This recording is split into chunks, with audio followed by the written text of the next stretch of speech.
Isa ang Pilipinas sa bansang minamahal at tinatangkilik ng mga dayuhan mula sa iba't ibang panig ng mundo.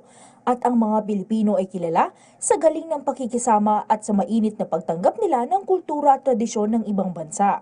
Kaugnay nito ay nagsagawa ang GNG Apartment Taiwan Team ng kauna-unahang airsoft shooting competition sa Pilipinas para sa mga manlalarong may talento sa ganitong larangan.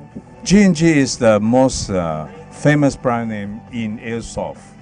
In airsoft, this kind of sports games, and in GNG, actually, he's the manufacturer of airsoft gun. So, in Taiwan and in all of the world, he's so famous and already exported to more than 60 countries.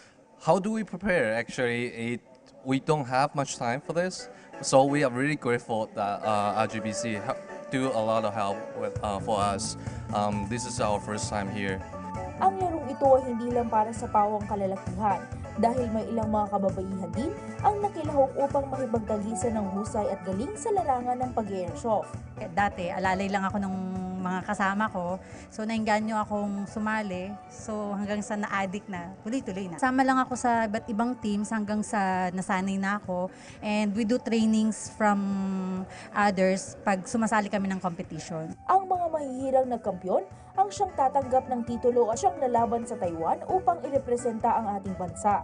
Dahil sa magandang samahan at teamwork, ay napagtagumpayan ng Team Kaka ang nasabing kompetisyon sa loob lamang ng 1 oras at 27 minuto.